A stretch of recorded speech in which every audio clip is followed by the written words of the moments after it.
to my YouTube channel. Like, comment, and share ya.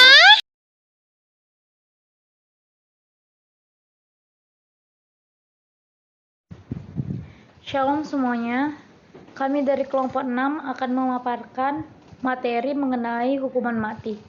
Perkenalkan, nama saya Rindi Mayangsari, NIM saya 211710301037.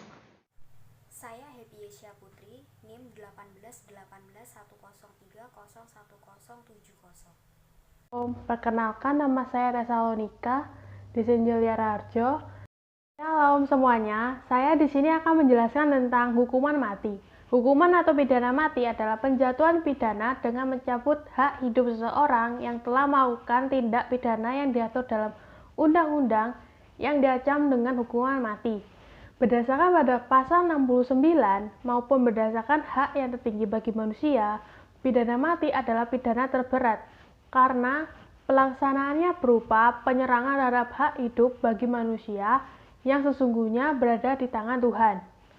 Hukuman mati merupakan kejahatan negara, pemikiran atau premeditation dan perencanaan terhadap suatu pembunuhan yang dilakukan dan dipersiapkan secara sistematis dan matang terlebih dahulu dan atau pembunuhan yang dilegalisir dan diadministrasikan oleh negara. Jenis-jenis hukuman mati, yaitu yang pertama, guillotine adalah sebuah alat untuk membunuh seseorang yang telah divonis hukuman mati dengan cepat dan manusiawi. Pada Revolusi Prancis, dibutuhkan sebuah alat yang mampu mengeksekusi para terdakwa secara cepat. Guillotine ini mencukupi persyaratan ini. Pemenggalan kepala dengan guillotine hanya berlangsung beberapa detik saja. Eksekusi dengan guillotine ini kala itu menjadi tontonan umum. Tetapi kemudian guillotine ditaruh di dalam penjara karena dianggap kejam. Yaitu yang hukuman mati kedua yaitu rajam. Rajam adalah hukuman melempari penzina dengan batu sampai mati, dan yang berhak menjatuhi hukuman rajam itu adalah pengadilan tinggi suatu negara. Prosesi rajam dapat dengan cara para penzina ditanam berdiri di dalam tanah sampai dadanya lalu dilempari batu sampai mati. Yang ketiga adalah hukum mancung. Mancung adalah tindakan memisahkan kepala dari badan manusia atau binatang. Biasanya dilakukan dengan kapak, pedang maupun guillotine. Kata lain dari memancung adalah memenggal, dan seseorang yang mengeksekusi itu disebut pemancung atau pemenggal. Yang keempat yaitu hukuman pukulan rotan. Adalah sebuah hukuman tindak pidana yang berlaku di dalam negara Malaysia dan Singapura. Undang-undang pukulan rotan pada seseorang terdakwa menurut Undang-Undang Malaysia ialah 24 kali pukulan rotan. Hukuman yang kelima adalah penjara, adalah tempat di mana orang-orang dikurung dan dibatasi berbagai macam kebebasan. Penjara umumnya adalah institusi yang diatur oleh pemerintah dan merupakan bagian dari sistem pengadilan kriminal suatu negara atau sebagai fasilitas untuk menahan tahanan perang. Hukuman yang keenam yaitu menguliti, adalah sebuah aktivitas mengangkat sebuah kulit dan biasanya dilakukan dengan sebuah pisau. Proses ini biasanya dilakukan terhadap binatang yang telah mati. Sebagai salah satu persiapan untuk mengonsumsi daging dan kulitnya digunakan untuk keperluan lain. Menguliti bisa juga dilakukan terhadap manusia hidup sebagai salah satu contoh bentuk hukuman mati. Yang ketujuh yaitu suntik mati.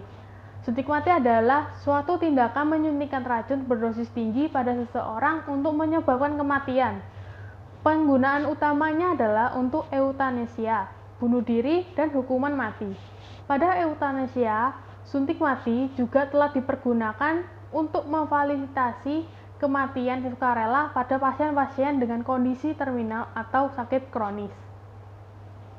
Hukuman yang terakhir yaitu hukuman gantung, yang artinya menggantung seseorang dengan menggunakan tali gantungan atau simpulan hukum gantung yang dibelikan di sekitar leher yang mengakibatkan kematian. Cara ini telah digunakan sepanjang sejarah sebagai suatu bentuk hukuman mati.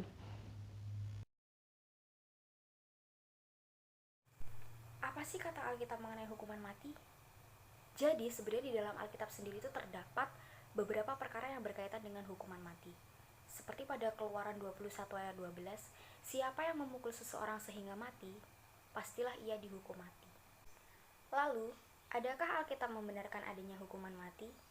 Jawabannya ialah ya.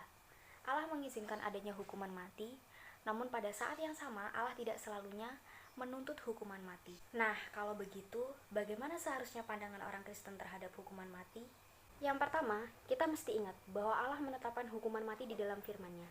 Dan karena itu, sombong bagi kita apabila kita menetapkan ukuran yang lebih tinggi daripada Allah atau dapat lebih bermurah hati daripada Allah. Kedua, kita harus mengenali bahwa Allah telah memberikan kuasa kepada pemerintah dunia untuk menentukan bila seharusnya hukuman mati dijatuhkan. Seperti pada Kejadian 9 ayat 6 yang berbunyi, siapa yang menumpahkan darah manusia, darahnya akan tertumpah oleh manusia. Sebab Allah membuat manusia itu menurut gambarnya sendiri. Jadi tidak alkitabiah menuntut bahwa Allah menentang hukuman mati dalam segala hal. Namun, orang Kristen tidak boleh bergembira ketika hukuman mati dilaksanakan. Tapi pada saat yang sama, orang Kristen juga tidak boleh menentang hak pemerintah untuk menjatuhkan hukuman mati terhadap pelaku kejahatan yang kejam. Memang benar bahwa seharusnya manusia menerapkan hukuman kasih terhadap sesama. Tapi mungkin kita bisa melihat konteksnya dan mempertimbangkannya dari beberapa sisi. Hukuman mati dapat digunakan untuk menghukum seseorang dengan memperhatikan konteks yang benar-benar tepat. Tidak semua hal, kejahatan, dan penumpahan darah harus dihukum mati. Contoh konteks yang benar-benar tepat. Hukuman mati tepat dijatuhkan kepada seorang psikopat yang telah menghilangkan banyak nyawa. Karena apabila hanya dijatuhkan hukuman penjara, kemungkinan setelah keluar dari penjara dia akan melakukan tindak pembunuhan lagi. Dan konteks yang tidak perlu memerlukan hukuman mati, contohnya pada seorang yang tidak sengaja menghilangkan nyawa orang lain. Sama-sama menghilangkan nyawa, tapi ini lebih dapat dipertimbangkan dengan memberi hukuman penjara atau penjara seumur hidup. Kesimpulannya adalah, pada kitab Perjanjian Lama, hukuman mati masih berlaku untuk tingkat kejahatan yang tinggi.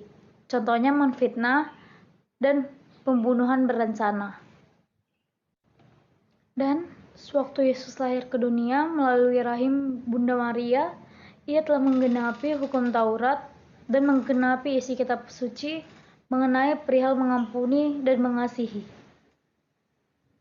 Setiap negara berhak menentukan hukuman terhadap pelaku kejahatan dengan tetap mementingkan hak asasi manusia dan ajaran agamanya mereka masing-masing.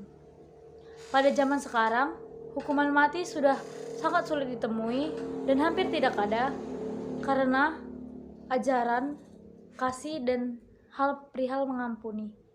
Sekarang, hukuman mati telah diganti menjadi hukuman yang lebih manusiawi, yaitu hukuman pidana. Terima kasih. Sekian penjelasan dari kelompok kami.